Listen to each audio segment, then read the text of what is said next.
Alright, so today I woke up, immediately hit my geek bar, and started doom scrolling on TikTok. And everything was going smooth, you know. Morning shift, TikTok's always managed to satisfy that dopamine that our bodies are ever so craving. And then I scroll upon a very interesting person from the Bronx here. Can I do what? You stand your punk ass there till I'm fucking finished. Who the fuck you think you talking to, your slave? This is where the fuck we live at. We should never do this where the fuck we live at. How the fuck we fuck up our home? You a big YouTuber. I'm a big killer too. I don't wanna meet nowhere. Pull up in front of my house. Matter of fact, you ain't even gotta pull up in front of my house. Pull up in front of the motherfucking precinct and let's bang it out. Right down the block. You know where's that? You study my whole neighborhood. Or pull up in front of the Kmart and let's bang out and let's do it on camera. I throw my life away, you throw your life away right now. Right now. Let's do it for the camera. Right now. And if you win, I'll make sure I got like $70,000 in my pocket. If you bother me, you can take the money. Right now. I hate you, nigga. Let's die. Now, off rip, I was intrigued. So in today's video, we're gonna be going over Hassan Campbell and his backstory, because I'm sure we've all seen recent clips of him, but there seems to be a lot more to Hassan's story that isn't just crashing out. So if y'all do enjoy this video, make sure y'all like, subscribe, and comment down below. Let me know if there's anybody else that y'all want me to review, man. Alright, so upon basic research, we can see our boy Hassan is from no other than the Bronx. Now, off of this information alone, I immediately start to understand our subject. Hassan was born on August 3rd, 1976. He started his YouTube journey way back in 2011, so he's one of the OGs. But the reason why he started was to address him being diddied as a kid. Now, I'm not gonna lie, this is an insane way to start YouTube. I gotta give this man some props, because if what he said back then was true, which we're gonna find out by the end of this video. So at what point did it turn into just an innocent relationship to something going wrong? Yeah, where do I start with that? Is him being in the house, coming with the tapes, the VCR, the Vaseline, the porn, and it's like, oh, okay, this is getting weird. Like, I'll give you an example. What me and Eric was there, and we in the office / workout room, the room next to the bathroom, 1609. So we in that room, and it's a weight bench in there. And me and Eric, we working out. We on the bench pressing. Bam comes in the room.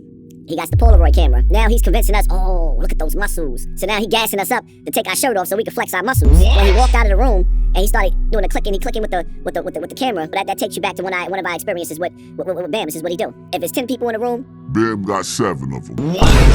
I understand this is a serious ass topic and we should not be like laughing at this, but bro, what do you mean if there's 10 dudes in a room, Bam got 7 of them? The way bro describing this nigga, I honestly wouldn't be surprised if bro knew Diddy personally. Now, on a serious note, we gotta give Hassan some more props, because it's one thing to speak about this. You know, you could easily get yourself, or quite literally anyone else in the mix, hurt whenever you're playing with someone else's manhood. And to make this your debut to YouTube is just another +1. And so looking into the Afrika Bambaataa case, we see that this wasn't cap.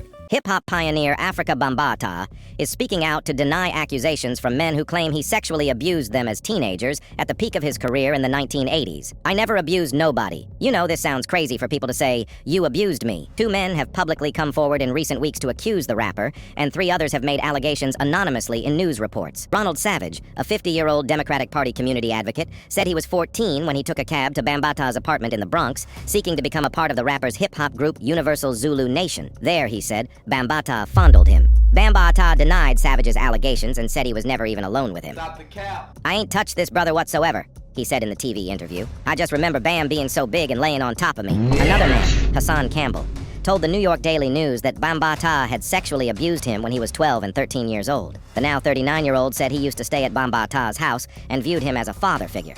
A phone number listed for Campbell in public records wasn't in service, and other attempts to reach him were unsuccessful. Ronald Savage alleged that Bambaataa had repeatedly abused him in 1980, when he was 15 and Bambaataa 23.